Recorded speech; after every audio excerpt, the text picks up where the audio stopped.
लोकसभा में महिला आरक्षण से जुड़े संविधान संशोधन विधेयक पारित नहीं हो पाने को लेकर झारखंड के पूर्व मुख्यमंत्री रघुवर दास ने विपक्षी दलों पर जोरदार हमला बोला। उन्होंने कहा कि विपक्ष महिला सशक्तिकरण के मुद्दों पर राजनीति कर रहा है और बिल को लागू नहीं होने देना चाहता। झारखंड के पूर्व मुख्यमंत्री रघुवर दास आज धनबाद पहुंचे, जहां सर्किट हाउस में भाजपा कार्यकर्ताओं ने उनका भव्य स्वागत किया। इस दौरान मीडिया से बातचीत करते हुए उन्होंने कहा कि प्रधानमंत्री नरेंद्र मोदी महिलाओं के सम्मान और सशक्तिकरण के लिए नारी शक्ति बंधन अधिनियम लेकर आए थे, लेकिन विपक्षी दलों ने इसे रोकने की कोशिश की। उन्होंने विपक्ष पर परिवारवाद, जातिवाद और तुष्टीकरण की राजनीति करने का आरोप लगाते हुए कहा कि ऐसे दल महिला आरक्षण बिल को लागू नहीं होने देना चाहते। इस विधेयक का विरोध कर विपक्ष ने महिलाओं और देश के मूल्य के प्रति अपनी नकारात्मक सोच को उजागर किया है। रघुवर दास ने कहा कि भविष्य में मजबूत जनादेश के साथ इस विधेयक को फिर से लाया जाएगा और पारित कराया जाएगा। उन्होंने बताया कि 33% महिला आरक्षण लागू होने पर 2029 के लोकसभा और विधानसभा चुनाव में महिलाओं को इसका सीधा लाभ मिलता है। इसके साथ ही उन्होंने पश्चिम बंगाल के आगामी चुनाव को लेकर भी बड़ा बयान दिया और कहा कि इस बार बंगाल में कमल खिलेगा और महिला शक्ति विपक्ष को करारा जवाब देगी। किसी भी आधुनिक समाज के प्रगति का मापदंड उस समाज की महिला से होता है और उसी को ध्यान में रखकर हमारे देश के यशस्वी प्रधानमंत्री आदरणीय मोदी जी 2014 जब देश की जनता ने प्रधानमंत्री बनाए तो उनका मानना था कि अगर हमें देश को आगे बढ़ाना तो महिला शक्ति, नारी शक्ति के बिना ये देश आगे नहीं बढ़ा। और इसी को ध्यान में रखकर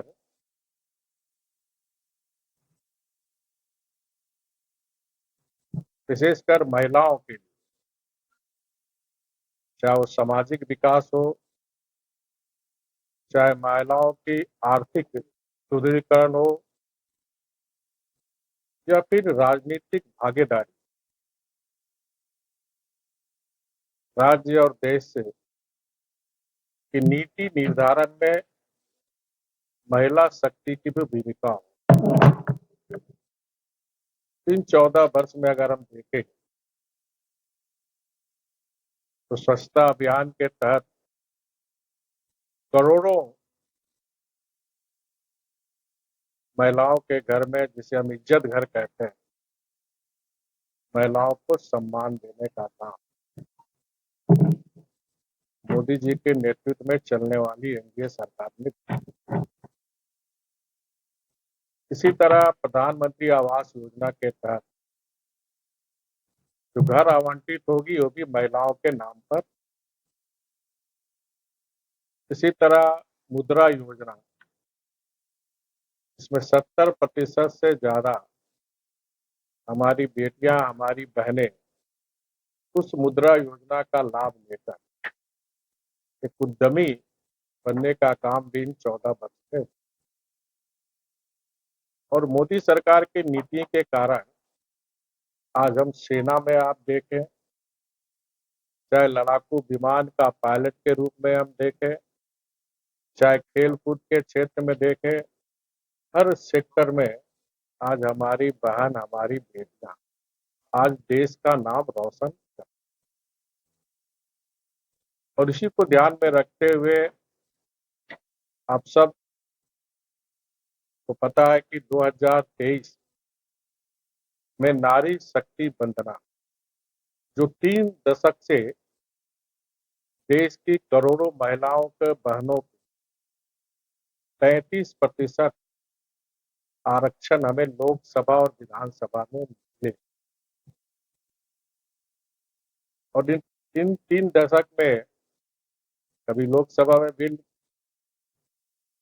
पेश हो रहा तो कभी कुछ हो रहा, कभी कुछ, कोई ना कोई विघ्न बाधा आता रहा। 3 दशक तक 33% आरक्षण महिलाओं का लोकसभा में कभी पास नहीं हुआ।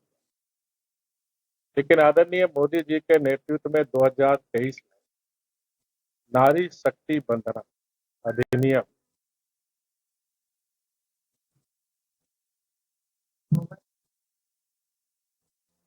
उस समय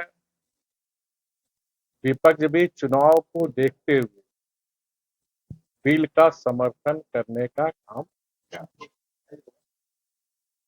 लेकिन आज बहुत दुख के साथ ये कहना पड़ रहा है कि जब उस 33% नारी शक्ति अधिनियम को लागू करने का समय आया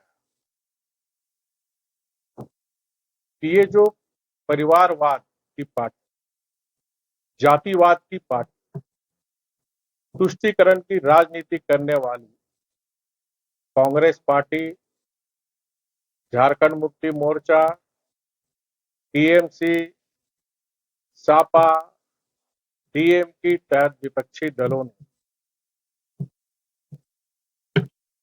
हमारी देश की करोड़ों बहनों माताओं के साथ विश्वासघात करने का काम, महिलाओं का अपमान करने का काम। हम सब ने देखा जिस तरह लोकसभा में 16-17 अप्रैल को जो 131वां संशोधन विधेयक, परिसीमन विधेयक और जम्मू कश्मीर के विधेयक को लेकर जिस तरह नारी को अधिकार मिले, उन्हें समर्थन करना चाहिए, बजाय इन सारे विपक्षी दल को अपनी राजनीतिक स्वार्थ की चिंता।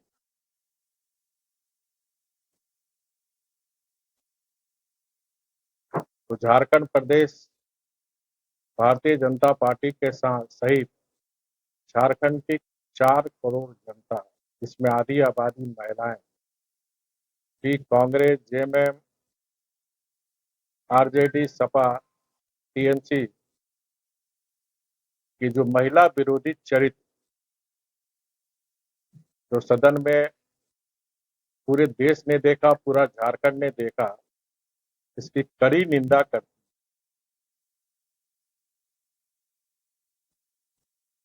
अगर जो विधेयक पास हो जाता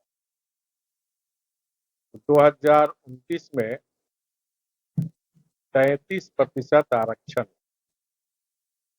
हमारी बहनों को, हमारी महिलाओं को लोकसभा से लेकर विधानसभा में। आप सभी जानते हैं कि 2023 में जो नारी शक्ति अधिनियम पास हुआ था, उसमें भी पास हुआ था कि जनगणना और परिसीमन के बाद लागू। और आप सभी जानते हैं कि जनगणना का काम भी हमारे आदरणीय गृह मंत्री अमित शाह जी गृह मंत्रालय ने शुरू कर दिया।